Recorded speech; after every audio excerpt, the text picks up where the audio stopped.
안녕하세요. 법무사TV의 문은지 법무사입니다. 이번 시간에는 2024년 갑진년 청룡회의 첫 법무사직 1호로 리뷰를 해보는 시간을 가져보도록 하겠습니다. 오늘도 리뷰를 도와주실 두 분의 법무사님을 모셨습니다. 안녕하세요. 편집위원 김정호 법무사입니다. 안녕하세요. 편집위원 강상수 법무사입니다. 새해 복 많이 받으세요. 새해 복 많이 받으세요. 네, 이번 법무사직을 좀 살펴보면 표지, 디자인, 그리고 그 내용의 구성이 좀 많이 변경되었더라고요. 내용이 좀 더 풍부해지고 알차게 변경된 것 같습니다. 신년에는 좀 더 바꿨죠? 개편이 된 것 같습니다. 세련돼진 것 같아요. 그리고 큰 타이틀로는 여전히 법으로 보는 세상, 법무사 시시각각, 현장 활용 실무 지식, 슬기로운 문화생활 이렇게 있습니다. 먼저 김정호 법무사님 먼저 리뷰 부탁드리겠습니다. 열혈 법무사의 민생사건부 이야기입니다. 경기중앙회의 김선미 법무사님이 써주신 거고요. 제목이 보면 법원도 감복한 중국인 엄마의 마지막 선물. 저 이거 보고 많이 기대했습니다. 그래서 뭘까? 봤더니 자, 결국 사망한 중국인 엄마의 미성년자 특별대리인 선임 및 협의 상속 재산 분할 등기. 자, 마지막 선물이라는 것은 자, 어머님이 사망하시면서 뭐 재산을 남겨줬다는 얘기겠죠. 포인트는 중국인 엄마예요. 중국인. 조선족이 아닌 한족 출신이기 때문에 이런 문제점이 생긴 겁니다. 그래서 한국인 아버지가 있는데 문제는 은행에 있는 저당권이 있었어요. 그래서 이 법정 상속분대로 등기를 하자면 대출이 채무 승계가 안 된다라고 하니 법정 상속분이 아닌 뭔가 협의 분할에 의한 등기를 해야 되는데 미성년자이니 특별히 떠올릴 것은 특별대리인 선임의 문제가 있겠죠. 또 특별대리인 선임의 문제는 아마도 돌아가신 분 쪽에 선임을 하다 보니 자, 사망한 중국인 엄마의 친정 쪽을 살펴봐야 된다 이거죠. 그럼 중국이 있잖아. 한족이죠. 그러다 보니 서류가 아포스티유가 되기 이전에 이 서류가 참 되게 오래 걸렸다 이런 문제예요. 자, 그래서 김선미 법무사님 이제 고민을 한 것이 자, 한국에 있는 아버지 쪽 친지들을 특별대리인으로 선임하기 위한 과정입니다. 되게 어려웠죠. 어려운데 어떻게 이제 법원을 설득했냐면 일단은 아버지한테 다 몰아주는 것이 아니라 아버지가 치를 갖고 자녀들이 1.5씩 갖게 해서 자녀들의 복리를 너무 도외시한 건 아니다. 이런 식으로 해서 특별대리인 선임 결정을 받아서 등기를 한 것인데 이 과정에 좀 도움이 될 만한 게 있습니다. 중국과 관련된 서류를 받아올 때 어떻게 되는 것인지 뭐 호구부라는 단어가 나온다든지 그다음에 친속 공증 이런 단어가 좀 나와요. 중국 관련 사건을 맡으신 법무사님들은 좀 더 참고해서 보시면 많은 도움이 되시리라고 봅니다. 자, 이번 시간 나의 사건 수행기입니다. 서울중앙의 이재옥 법무사님이 써주신 글이고요. 전에 한번 게재됐던 글입니다. 후속편으로 승소한 판결을 지금 다시 소개를 시켜드리는 거고요. 그 유명한 그 화곡동의 그 전세사기 빌라왕 있죠?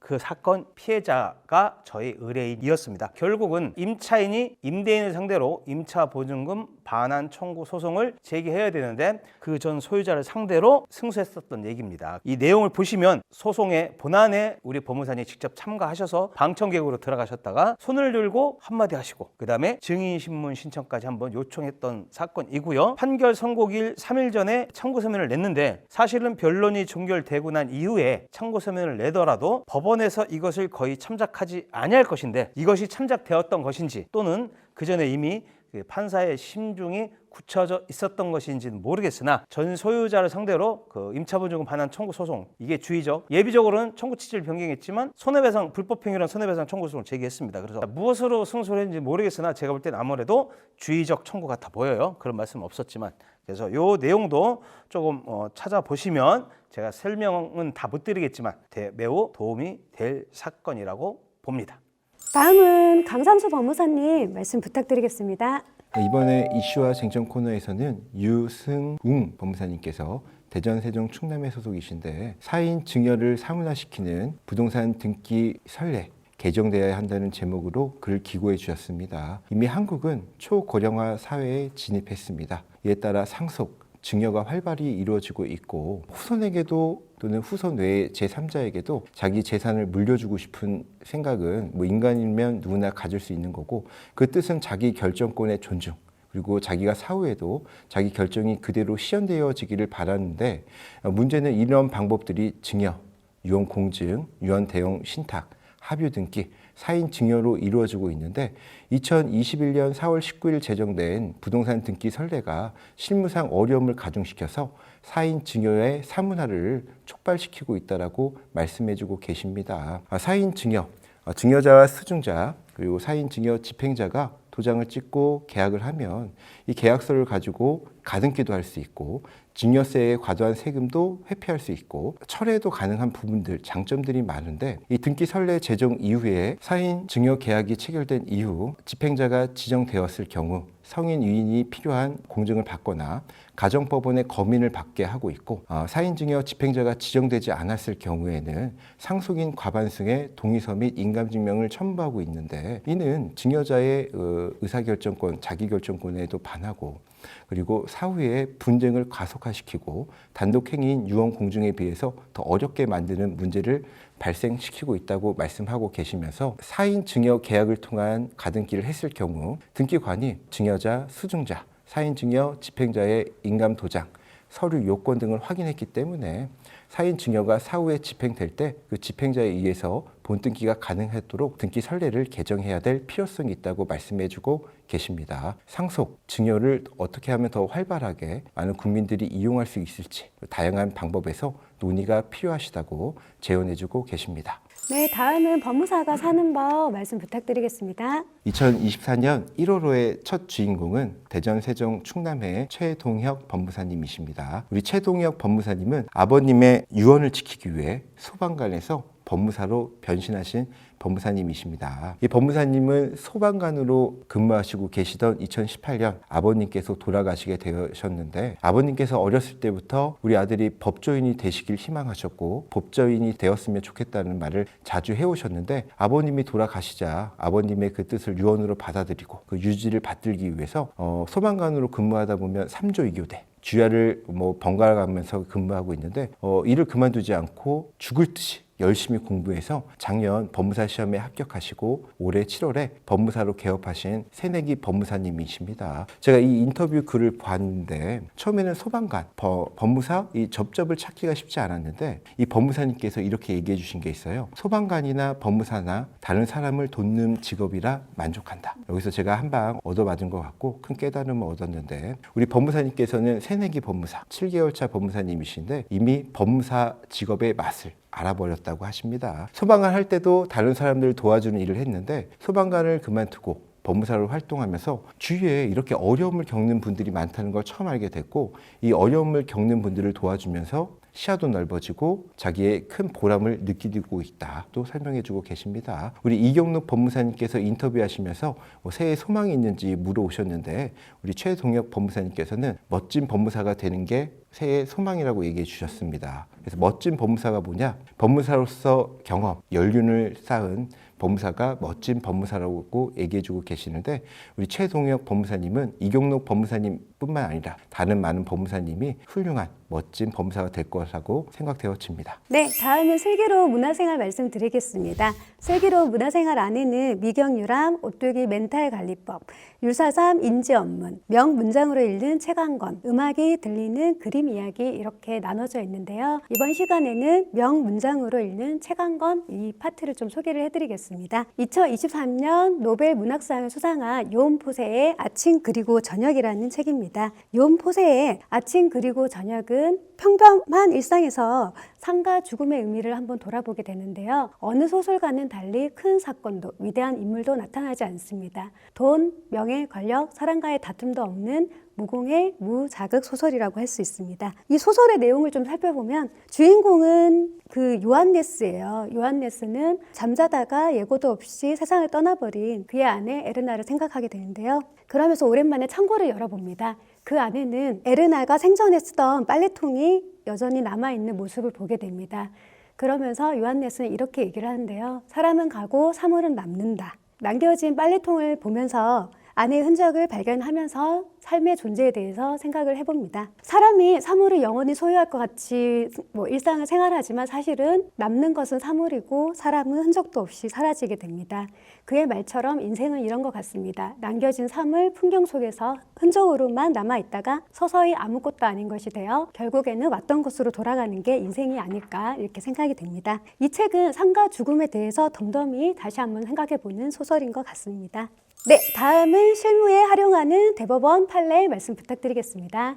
우리 김병학 편집 주간님께서 매달 최신 대법원 판례를 소개시켜주고 있는 코너인데 제가 개인적으로 제일 좋아하는 코너이고 첫 새해인지 몰라도 너무 좋은 판례들이 많이 실려 있습니다. 우선 가압류 채권자가 가압류 집행 전에 본안 소송에서 승소 판결을 받고 확정된 이후에 가압류 집행을 했는데 본안 회수를 3년간 제기하지 아니한 경우를 보고 취소가 되는지 여부 이거에 대한 판례뿐만 아니라 수급인이 공사를 완성하지 못하고 중간에 도급 계약이 해지되었을 때 그동안의 기성고에 따른 공사비 계산 방법 그리고 기성고의 비율의 의미에 대한 대법원 판례가 있을 뿐만 아니라 최근 회생 파산에 대한 문의가 급증하고 있죠. 5년 만에 대법원에서 좋은 판례가 나왔습니다. 별채권 행사에 따른 부동산 경매 절차에서 조세 채권자에게 직접 교부하는 조세 채권의 범위에 대한 판례가 나와 있으니 많은 법무사님들께서 확인하시고 업무에 활용하시면 큰 도움 되실 거라고 생각되어집니다. 다음은 저희가 정말 야심차게 준비한 새로운 코너입니다. Q&A 시간인데요. 어떤 질문이 왔는지 한번 들어보도록 하겠습니다.